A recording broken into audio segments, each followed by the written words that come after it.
নমস্কার, আমি মিলন স্যার। পাল একাডেমি সেন্টারে তোমাদের সকলকে জানাই স্বাগত। আজকে ক্লাস 6 এর অঙ্ক বইয়ের যদি তোমরা কোষে দেখি 1.4 এই অধ্যায়টি অথবা তোমাদের বইয়ের পেজ নাম্বার 34 বার করো, তাহলে সেখানে তোমাদের 4 দাগের যে অঙ্কগুলি আছে সেই অঙ্কগুলি আজকের এই টিউটোরিয়ালে আমি তোমাদের সাথে সম্পূর্ণ বিস্তারিত আলোচনা করব। সবার আগে আমরা একটু জেনে নেই অ্যাকচুয়ালি 4 দাগের এই অঙ্কগুলিকে কি করতে বলেছে। তোমরা যদি একটু খেয়াল করো তাহলে দেখতে পাবে যে আমি অলরেডি 4 দাগের অঙ্কগুলো লিখে রেখেছি। তাহলে আমরা 4 দাগের প্রথমে হেডিংটা একটু পড়ে নিই।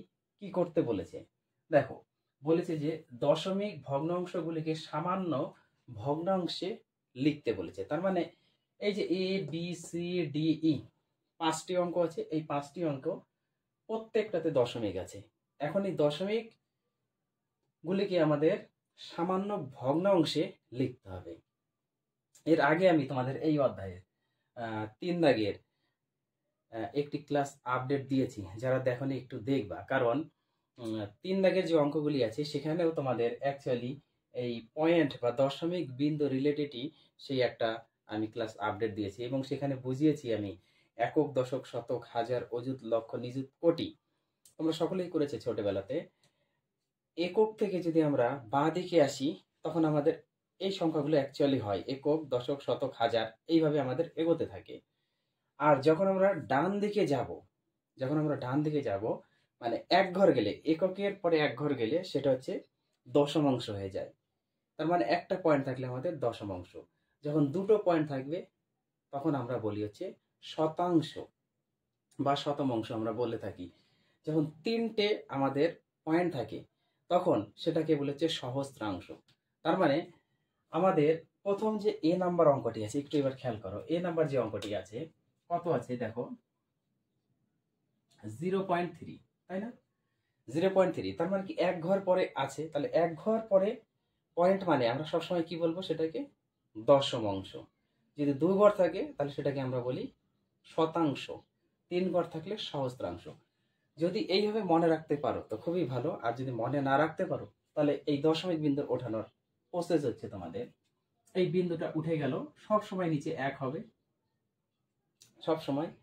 তারপর যত ঘর পরে পয়েন্ট আছে ততগুলো 0।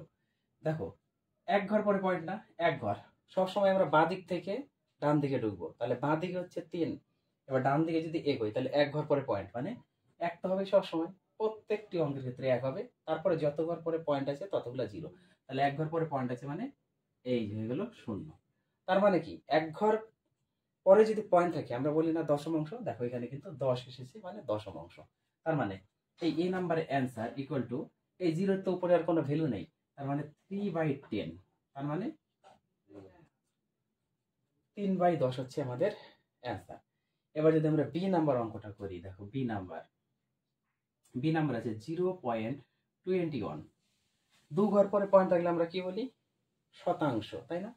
শতাংশ কিভাবে আসে দেখো, এই যে পয়েন্টটা যখন আমরা উঠাবো তখন 1 তো হবেই। এবার বাঁ দিক থেকে ডান দিকে আসো, 1 2, 2 ঘর পরে পয়েন্ট মানে দুটো আমাদের 0, তাহলে মানে সমান সমান 21/100। তাহলে বোঝা গেল যে তোমরা যদি দশমাংশ মনে রাখো এক ঘর পয়েন্টকে তাও হবে, যদি সেইভাবে মনে রাখতে পারো তাহলে 1 লিখে যত ঘর পরে পয়েন্ট আছে ততগুলো আমাদের 0 বসাতে হবে। ওকে, 2 ঘর ছিল দেখো শতাংশ, তাহলে 100 এসেছে। এবার সি নাম্বারটা দেখো, একটু সি নাম্বার অঙ্কটা কত আছে 0.039। 3 ঘর পরে পয়েন্ট মানে হচ্ছে আমরা কি বলি সহস্রাংশ। তার মানে এই পয়েন্টটা যদি আমরা উঠিয়ে দিই তাহলে অলরেডি নিচে 1 হয়ে 1 2 3, 3 ঘর পরে পয়েন্ট আছে মানে এই যে হলো হাজার। এবার হাজারকে অ্যাকচুয়ালি বলা হচ্ছে সহস্রাংশ, বোঝা গেল? তার মানে সমান সমান আমাদের উপরে 39/1000। এই হচ্ছে তোমাদের 3 দাগের অ্যান্সার। আশা করি তোমরা বুঝতে পেরেছো।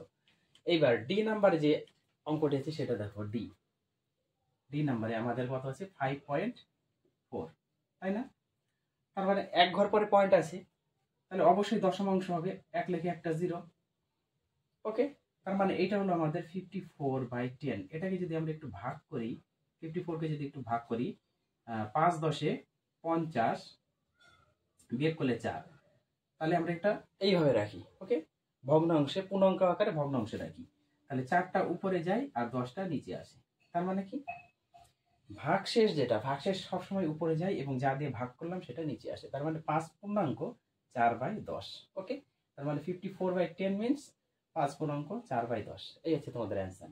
এবার ই নাম্বারে আসি। দেখো একদম সোজা, খালি একটু বুঝতে হবে। তোমাদের কত আছে, 102.035। ওকে, কোনো সমস্যা নেই। পয়েন্ট আমরা যদি উঠিয়ে দিই, উঠিয়ে 1 লিখে কত ঘর পরে পয়েন্ট আছে আমরা একটু জিরো বসাই, 1 2 3, তাহলে 3টা জিরো। তার মানে এই সংখ্যাটা আমাদের দাঁড়াচ্ছে অলরেডি 102,035/1000, তাই না? এবার এটা যদি একটু আমরা ভাগ করি, 102,035, এটাকে যদি আমরা ভাগ করি, হাজার 4টা সংখ্যা ধরি, তাহলে একবার যাবে, হাজার অক্ষে হাজার।